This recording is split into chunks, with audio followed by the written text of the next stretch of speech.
আসসালামু আলাইকুম। এই ভিডিওতে আমরা কমপ্লেক্স নাম্বারের কয়েকটা অ্যাডভান্স প্রবলেম দেখব। সো প্রথম প্রবলেমটা দিয়ে যদি শুরু করি, এখানে বলতেছে 2+3i⁻i এটার মডুলাস আর্গুমেন্ট বের করতে। সো আমরা ফার্স্টে ভেতরে যে সংখ্যাটা আছে অর্থাৎ 2+3i এটার মডুলাস আর্গুমেন্টটা একটু বের করি। সো আমি যদি লিখি যে r ইজ ইকুয়ালস টু কি 2+3i এর মডুলাস, তো এটা তো সবাই জানি আমরা, এটা সিম্পলি √13। আর ভিতরের সংখ্যাটা যদি আমি আর্গুমেন্ট বের করি সেটা হচ্ছে tan ইনভার্স 3/2। আচ্ছা, এখন দেখো তো এই জিনিসটাকে এভাবে লেখা, আমরা তো অয়েলারের ফর্মুলাটা জানি। অয়েলারের ফর্মুলাটা কি, যে কোনো একটা জটিল সংখ্যাকে আমরা চাইলে r e⁻i থিটা এই আকারে প্রকাশ করতে পারি, যেখানে rটা হচ্ছে তার মডুলাস, থিটা হচ্ছে তার আর্গুমেন্ট। তাহলে 2+3i এই সংখ্যাটাকে এখন আমি বলতে পারবো √13 e⁻i থিটা, যেখানে থিটা হচ্ছে কি, যেখানে থিটা সমান সমান হচ্ছে tan ইনভার্স 3/2। ওকে, তাহলে আমার তো এই সংখ্যার মান জানতে চাইনি, আমার জানতে চাইছে হচ্ছে এটা টু দি পাওয়ার i, এটার মান জানতে চাওয়া হয়েছে। সো এটাকে আমি এবার লিখতে পারবো √13 2 এবং ei থিটা 2 এখন আমরা জানি যে i গুণ হয়ে i স্কোয়ার হয় এবং সেটার মান -1। সো আলটিমেটলি এদিকে দাঁড়াচ্ছে হচ্ছে e⁻θ এবং এদিকে দাঁড়াচ্ছে √13 2 এখন √13 এটাকে আরেকটু সুন্দর করে এভাবে লেখা যায় যে e⁻ln √13 আমরা জানি ই আর ln দুইটা ক্যান্সেল হয়ে যায়, সো এভাবে লেখাই যায়। তাহলে e⁻θ, আর এটাকে আমরা লিখতে পারবো, এটাকে আমরা লিখতে পারবো হচ্ছে আইটা সামনে চলে আসবে, তখন আমরা এটাকে লিখতে পারবো e⁻i ln of √13। Okay, so এটা কিন্তু কি একটা স্কেলার ভ্যালু এবং এই জিনিসটা কি একটা কমপ্লেক্স ভ্যালু। তাহলে আমরা কিন্তু অলরেডি r e⁻i থিটা এই ফরম্যাটে প্রকাশ করে ফেলছি সংখ্যাটাকে। তাহলে অবশ্যই এটা আমাদের কি মডুলাস নির্দেশ করতেছে, আর এদিকে এই যে i এর সাথে থিটা সেটা কি আসলে আর্গুমেন্ট নির্দেশ করে। তাহলে এই যে এই পোর্শনটা হচ্ছে আমাদের আর্গুমেন্ট নির্দেশ করতেছে। তাহলে আমরা এখান থেকেই বলে দিতে পারি যে আমাদের সংখ্যাটার মডুলাস হচ্ছে মূলত e⁻θ, যেখানে থিটার ভ্যালু আমরা আগেই উল্লেখ করছি যে থিটা ইজ ইকুয়ালস টু হচ্ছে tan ইনভার্স 3/2, আর এই সংখ্যাটার আর্গুমেন্টস ইজ ইকুয়ালস টু হচ্ছে ln অফ √3। সো এই দুইটাই আমাদের অ্যান্সার। আচ্ছা, আমরা পরবর্তী প্রবলেমে চলে যাই। Find modulus argument of z is equal two ln -3। 95% student এবং 95% টিচার ফার্স্ট দেখাতেই বলে দিবে যে প্রবলেমে ভুল আছে, কারণ ln এর ভিতরে কেমনে নেগেটিভ থাকতে পারে। কিন্তু কমপ্লেক্স নাম্বারের ক্ষেত্রে ln এর ভিতরেও নেগেটিভ থাকতে পারে। সো সেটা কিভাবে আমরা একটু দেখি। যে প্রথমেই আমরা তো অয়েলারের ফর্মুলাটা জানি যে যে কোনো একটা কমপ্লেক্স নাম্বারকে r e⁻i θ এভাবে প্রকাশ করা যায়। সো -3কে চাইলে আমরা এভাবে অয়েলারের ফর্মেটে প্রকাশ করতে পারি। -3 তার মডুলাস তো 3 নিজেই, এবং তার আর্গুমেন্ট কত, তার আর্গুমেন্ট হবে হচ্ছে পাই। ওকে, অর্থাৎ -3কে আমরা চাইলে এভাবে পোলার ফর্মেটে প্রকাশ করতে পারি 3e⁻i পাই। আচ্ছা, তাহলে আমাদের সংখ্যাটা কীরকম দাঁড়াইল, 3e⁻i পাই, অর্থাৎ আমরা জাস্ট -3কে এদিকে পোলার ফর্মেটে প্রকাশ করলাম। ওকে, তাহলে এইবার এটাকে লেখা যায় ln 3 প্লাস ln e⁻i পাই। আচ্ছা, তারপরে এটাকে আমরা লিখতে পারি ln 3 i পাই, যদি সামনে চলে আসে ln e। এখন ln e এর ভ্যালু তো 1, তাহলে আলটিমেটলি কি হইল ln 3 প্লাস i পাই। তাহলে এটা কিন্তু আমাদের ফরম্যাটের সাথে মিলে গেছে। জটিল সংখ্যার ফরম্যাটটা কি, a প্লাস bi এই ফরম্যাটের।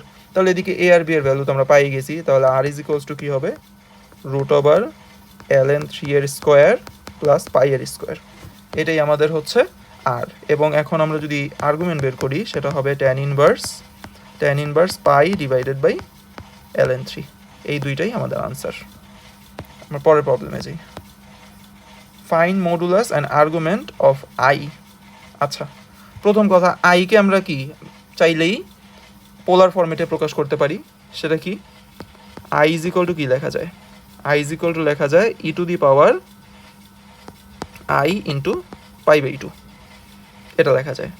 আইকে যদি আমরা পোলার ফর্মে প্রকাশ করি তাহলে এইবার আমরা কি লিখতে পারবো, যে আমাদের তো দরকার হচ্ছে i to the power omega, আমাদের দরকার হচ্ছে i to the power omega. তাহলে এটাকে আমরা লিখলাম যে e to the power i into pi by two the power omega. এখন ওমেগার মানটা যদি আমরা বসায় দিই, ওমেগার মান কত? ওমেগা হচ্ছে এই ক্ষেত্রে কমপ্লেক্সের যে কি বলে ওয়ানের যে কমপ্লেক্স রুট দুইটা আছে তার মধ্যে একটা আর কি। সো আমরা ওই মানটা মুখস্থই রাখি সব সময়। সো সেটা যদি আমরা বসায় দেই -1 প্লাস √3i ডিভাইডেড বাই 2। আচ্ছা, তো এটাকে একটু ভেঙে এভাবে লিখি, e to the power i pi by 2, সরে যাচ্ছে কেন, e to the power i pi by 2, আর এটাকে আমরা এভাবে লিখলাম যে -12 প্লাস √3/2 ইন্টু আই। তারপর এটাকে আমরা যদি গুণ করে দিই তাহলে এটা এরকম দাঁড়ায় যে এটা হবে -π/4 ইন্টু আই, আর এদিকে দাঁড়াচ্ছে হচ্ছে √3/2, আর এটা যদি গুণ হয়ে যায় তাহলে এটা হবে -√3/2, সরি √3/4 হবে, √3/4 হবে। ওকে, এখন এটাকে আমরা ফার্দার সিম্পলিফাই করতে পারি। কিভাবে, যে এটাকে লেখা যায় e to the power -√3/4 R into এদিকে থাকবে e to the power -π/4 into i. তাহলে এটা কি, এটা হচ্ছে একটা কি স্কেলার অংশ, আর এই যে একটা কমপ্লেক্স অংশ, তাহলে এটাই কি আমাদের আর হবে, আর এদিকে এই যে আমাদের আই এর সাথে যে কোএফিসিয়েন্ট আছে এটাই হবে আমাদের আর্গুমেন্ট। তাহলে এই ক্ষেত্রে আমরা লিখে ফেলি আমাদের মডুলাসের ভ্যালু হচ্ছে ই টু দি পাওয়ার -√3/4, আর আমাদের আর্গুমেন্টের ভ্যালু হচ্ছে -π/4। শেষ, এই দুইটাই আমাদের আনসার। ওকে, আমরা পরের অঙ্কে যাই। এটাও একটু ক্রিটিক্যাল ম্যাথ, বাট সহজেই চিন্তা করা যায় আমরা যদি আর্গুমেন্টের প্রপার্টিটা জানি। আর্গুমেন্ট তো একেবারে সেম ln অথবা লগের প্রপার্টি মেনে চলে, এটা আমরা জানি আশা করি। সো ওই ফর্মুলাটা যদি আমরা এখানে অ্যাপ্লাই করি, মানে এই জিনিসটার মডুলাস আর্গুমেন্ট বের করতে হবে। তো আমরা একটু ফার্স্টে লেফট সাইডটাকে একটু এভাবে লিখি যে আর্গুমেন্ট অফ z+1 মাইনাস, ভাগ আছে যেহেতু তাই মাইনাস, সরি লন না, argument of z-1 is equals to π/2। আচ্ছা, এটাকে আরেকটু যদি আমি একটা লাইন এক্সটেন্ড করি, এটাকে লেখা যাবে π/2 প্লাস আর্গুমেন্ট, কি হইল, argument of z-1। Okay, so এই লাইনটা দেখে আমরা কি বুঝতে পারতেছি যে z-1 সংখ্যাটা z+1 সংখ্যাটা z-1 সংখ্যার তুলনায় π/2 পরিমাণ এগিয়ে আছে, মানে তাদের মধ্যকার যে আর্গুমেন্টের ডিফারেন্স সেটা হচ্ছে π/2। মানে সোজা কথায় বলতে গেলে তারা পরস্পর পারপেন্ডিকুলার।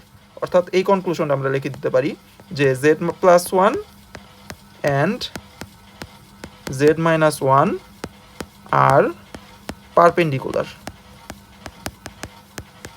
ওকে, এটা সহজেই বোঝা যাচ্ছে যেহেতু তাদের মধ্যকার আর্গুমেন্টের ডিফারেন্স হচ্ছে π/2। তো আমরা z একটা কিছু ধরে নিই, let z is equals to x plus iy।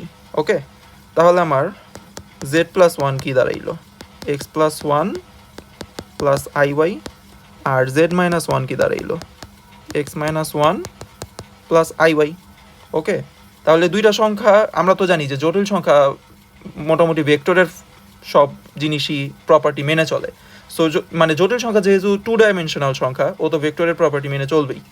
তো আমরা বলতে পারি যে দুইজন পারপেন্ডিকুলার হওয়ার অর্থ হচ্ছে তাদের ডট প্রোডাক্ট 0 হবে। সো আমরা লিখে ফেলি যে z+1 আর z-1 তাদের ডট প্রোডাক্টটা 0 হবে, অর্থাৎ x+1 into x-1 plus y² is equals two 0। তাহলে এদিক থেকে দাঁড়ায় x² minus 1 plus y² is equals two 0। So x² plus y² is equals two 1। So এটা একটা কি, এটা একটা ইউনিট সার্কেলের ইকুয়েশন না, এটা একটা ইউনিট সার্কেলের ইকুয়েশন যার রেডিয়াস হচ্ছে 1। ওকে, যার রেডিয়াস হচ্ছে 1, অর্থাৎ আমরা বলতে পারি যে z জটিল সংখ্যাটা একটা ইউনিট সার্কেলের উপরে অবস্থান করতেছে এবং যার রেডিয়াস হচ্ছে 1। তাহলে এখান থেকে আমরা বলে দিতে পারি যে এর মডুলাস তাহলে কত হবে। এই জটিল সংখ্যাটার মডুলাস হবে 1। আর যেহেতু এটা একটা সার্কেলের উপরে অবস্থান করতেছে, তাহলে এর মধ্যে তো 0 থেকে 360 পর্যন্ত বা সব অ্যাঙ্গেলই এটার মধ্যে ইনক্লুডেড, যেহেতু সে পুরো সার্কেল জুড়েই অবস্থান করতেছে। তাহলে আমরা বলতে পারি যে এখানে আর্গুমেন্ট হবে হচ্ছে any valid angle, any valid angle, মানে 0, 360, 220, 720 যা মন চায় বসাতে পারবো, সবগুলা অ্যাঙ্গেলের জন্যই তো সার্কেলের ইকুয়েশনটা ভ্যালিড। আচ্ছা, ভ্যালিড অ্যাঙ্গেল বলার কারণ কি? কারণ তুমি যদি এখন মনে করো π/0 এরকম একটা অ্যাঙ্গেল লেখো, এটা তো আর কোনো ভ্যালিড অ্যাঙ্গেল না, দ্যাটস ওয়াই এই কথাটা বলা। সো এই দুইটাই হবে আমাদের অ্যান্সার। ওকে, সো এই ভিডিওতে এতটুকুই।